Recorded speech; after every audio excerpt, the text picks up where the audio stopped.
we keep having this messaging coming out of these agencies, especially during the Biden-Harris administration, that, you know, there's nothing to see here. With regards to FEMA, they are being now presented with evidence that they were treating people differently based on their partisan views. That is an incredible discovery in the United States of America. And so, of course, you're going to have an investigation. We're not going to wait.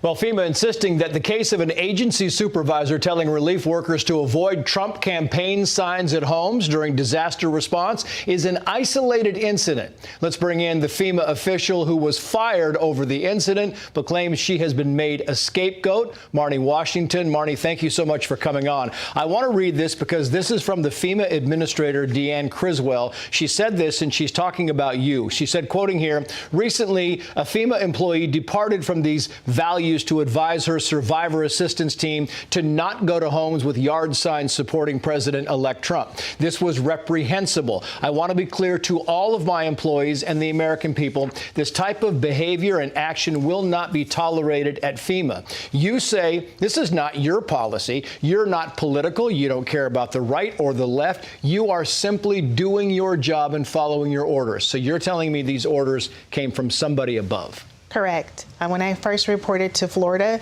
I was already on another team. I was there as a specialist. This was the culture. They were already avoiding these homes based on community trends from hostile political encounters. It has nothing to do with the campaign sign. It just so happened to be part of the community trend. When you focus in on the campaign sign, you are violating the Hatch Act. So that is something that FEMA definitely wants to stay away from because it was created in 1939, and that was to protect citizens from being alienated based on their political stance. So just so we're clear, you're saying that basically FEMA was doing this out of safety. They were doing that safe because they had some adversarial conflicts with some people with Trump signs in their front yards. So they banned every Trump sign. They said, don't go to any homes with Trump signs. And if that's the case, why would they come down so hard on you? Why are you the scapegoat? Why are you the one they're saying was, quote, reprehensible for actually putting this in place when you did not put this in place? What's reprehensible is they're not being transparent. Why is this coming down on me? I am the person that jotted down the notes from my superiors, and my notation in Teams chat was exposed from their surge capacity team. That's exactly what happened, and it's easy to then say, well, haha, it's her name, it's her writing. Right.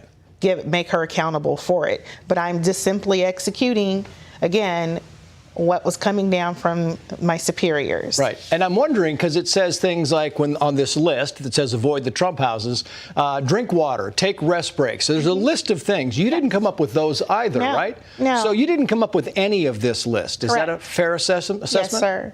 And I'm wondering, how do you prove that, Marnie? You're trying to save your reputation. How do you prove that this order came from above? Well, the last time that question was posed, I verbally called on all DSA crew leads and specialists that are still active with FEMA and former to come forward and discuss our avoidance policies, our de-escalation policies.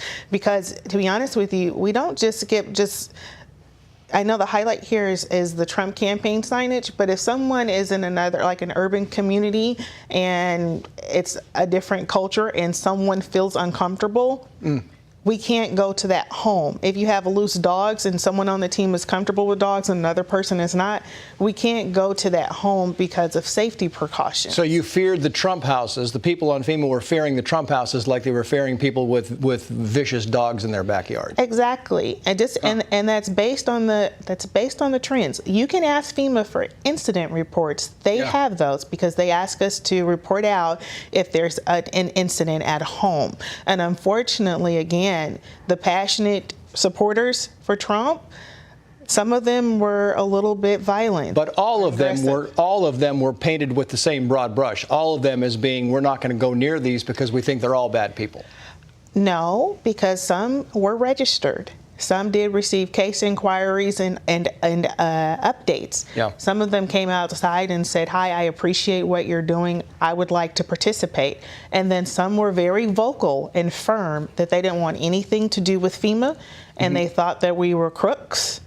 And lastly, we've got to go. We're running out of time here. Did this also happen in other places? This was Florida, but did it happen in North Carolina? Did it happen in other places? Georgia as well. Just ask the crew leads and the specialists. They will discuss their avoidance and their de-escalation methods in the field. Okay. And I think Ms. Criswell would be happy to know what's going on, truly. Marnie, thank you for coming on. We appreciate it. Thank you. Hey, Sean Hannity here. Hey, click here to subscribe to Fox News YouTube page and catch our hottest interviews and most compelling analysis. You will not get it anywhere else.